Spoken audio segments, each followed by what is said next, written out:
Assalamualaikum warahmatullahi wabarakatuh. Nabi Muhammad bukan manusia biasa. Beliau penghulu alam semesta.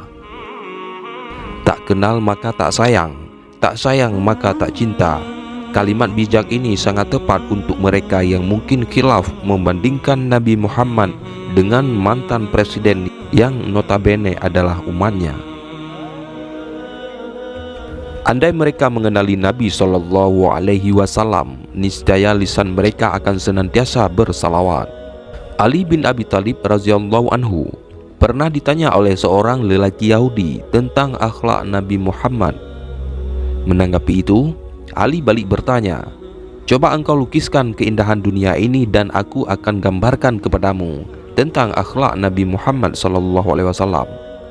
Kemudian lelaki Yahudi itu berkata, "Tidak mudah bagiku."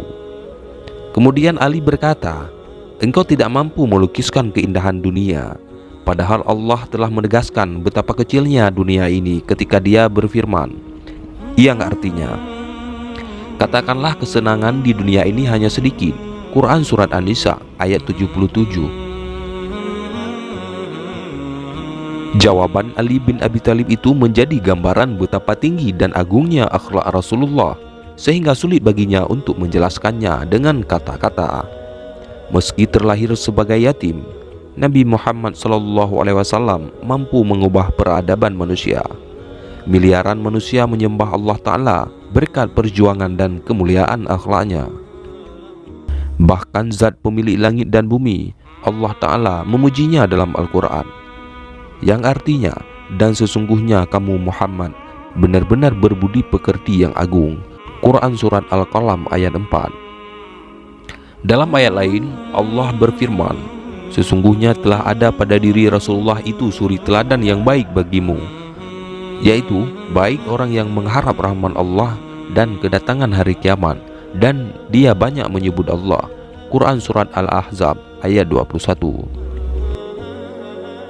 Dalam satu hadis sahih yang diriwayatkan Imam Muslim dari Sauban radhiyallahu anhu, Rasulullah bersabda, sesungguhnya Allah menghimpun bumi bagiku hingga aku dapat melihat belahan bumi bagian timur dan barat, dan sesungguhnya kekuasaan umatku akan mencapai yang dihimpunkan bagiku darinya. Nabi Muhammad SAW juga menyatakan bahwa beliau adalah penghulu anak Adam.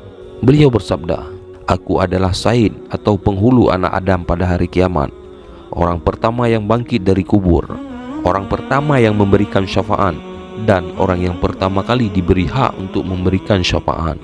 Hadis Sahih Muslim.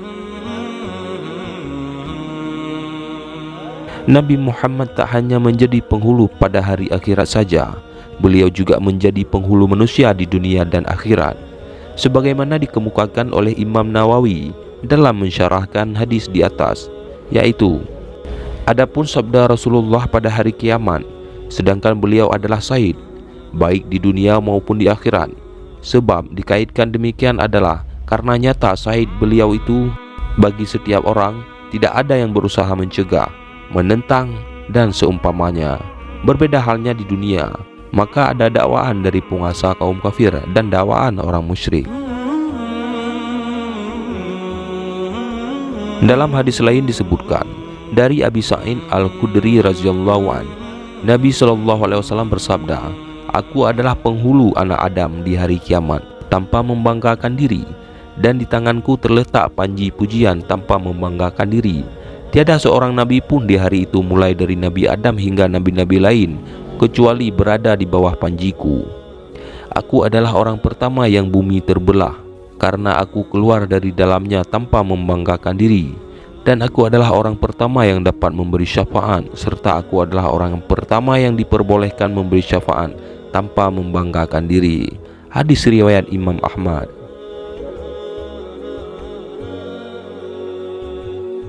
Rasulullah SAW bersabda, "Aku penghulu anak Adam dan tidak sombong." Hadis riwayat Muslim dan Abu Dawud, At-Tirmizi, Ibnu Majah. Imam At-Tabarani meriwayatkan dari Ibnu Umar bahwa Rasulullah bersabda, "Sesungguhnya Allah Ta'ala telah mengangkat atau menghadapkan dunia bagiku hingga aku dapat melihatnya, dan melihat apa yang terjadi padanya sampai hari kiamat, seakan-akan aku melihat telapak tanganku ini.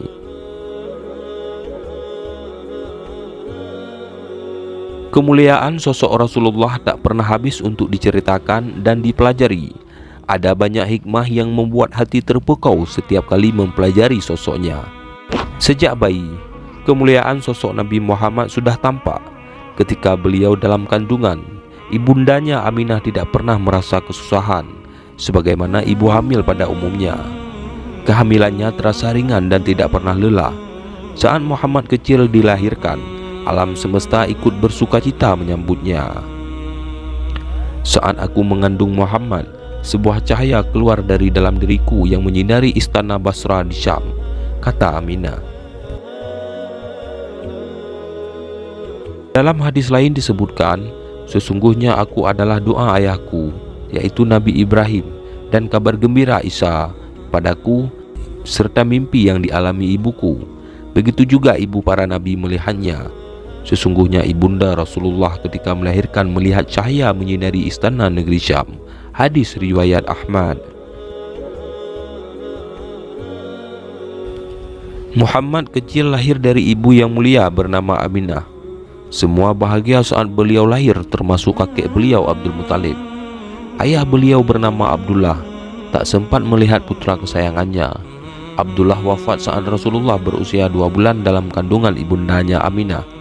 Untuk diketahui, kebiasaan orang Arab kala itu selalu memberikan bayi yang baru lahir untuk disusukan kepada orang lain agar anak mereka tumbuh sehat di perkampungan Badui di luar kota Makkah yang kemurniannya masih terjaga.